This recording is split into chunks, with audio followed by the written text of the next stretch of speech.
saudara-saudari yang terkasih dalam Kristus, berjumpa kembali di Lunch with Jesus. Bagaimana kabarnya? Kiranya kita semua ada dalam penyertaan Tuhan. Amin. Jikalau saudara-saudari mendapatkan panggilan yang istimewa dari Bapak Presiden, kira-kira apa yang akan dilakukan? Bingung atau bergegas menanggapi panggilan tersebut? Kalau saya secara pribadi, saya akan bergegas menanggapi panggilan tersebut dan melakukan yang terbaik dalam panggilan itu.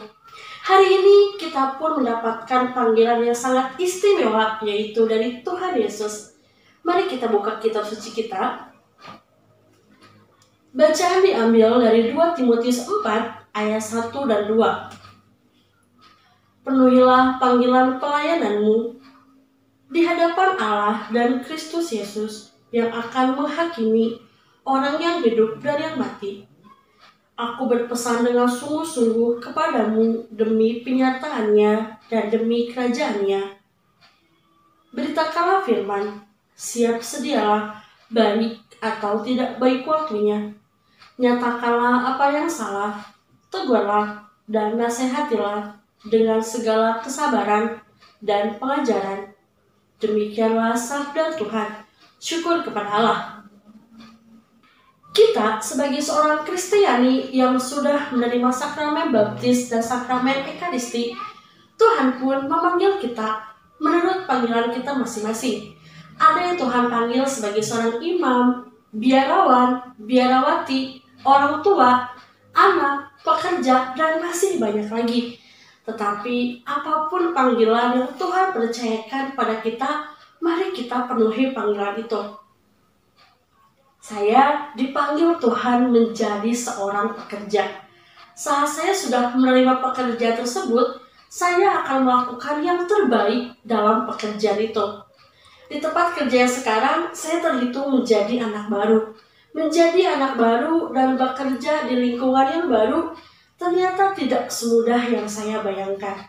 Tetapi saya sungguh memohon kekuatan dan penyertaan dari Tuhan supaya saya tetap setia dalam pekerjaan ini.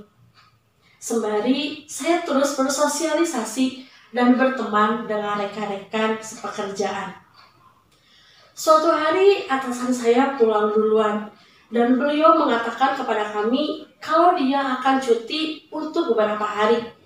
Tidak lama setelah atasan saya pulang, senior-senior saya membereskan tempat kerjanya dan mereka bergegas untuk pulang. Padahal saat itu belum jam pulang kantor. Keesokan harinya kejadian tersebut kembali terulang. Akhirnya saya memberanikan diri bertanya dan mengingatkan kepada mereka, bukankah yang mereka lakukan itu tidak benar? Setelah kejadian tersebut, saya dihadapkan pada hal-hal yang tidak mengenakan, yaitu saya dicap sebagai anak baru yang mau cari muka ke atasan. Tetapi saya tak bersabar, karena saya tahu yang saya lakukan itu benar, dan saya terus berbuat baik kepada mereka. Dan saat kejadian tersebut kembali terulang, tidak bosan saya mengingatkan kepada mereka, supaya mereka melakukan hal yang benar, yaitu menaati aturan kantor, meskipun atasan sedang tidak ada di tempat. Puji Tuhan, mereka mau mendengarkan dan mau berubah. Di perusahaan, saya berusaha menaati aturan yang sudah dibuat oleh atasan. Terlebih penting di kehidupan sehari-hari, saya berusaha menaati perintah yang Tuhan berikan dalam kehidupan kita. Tidak mudah. Sebagai seorang manusia, kita masih punya kedagingan. Tetapi mari kita mohon penyertaan dari Roh Kudus. Contohnya, saat Tuhan bilang, hormatilah ayah dan ibumu. Sebagai seorang anak di tengah-tengah keluarga, terkadang kita berbeda pendapat dengan orang tua kita. Tetapi saat ada perbedaan itu, mari kita bicarakan dengan sabar, tanpa harus melukai hati orang tua kita. Sembari meminta pimpinan dari Roh Kudus supaya kita dimampukan menjalankan panggilan kita menjadi anak yang baik.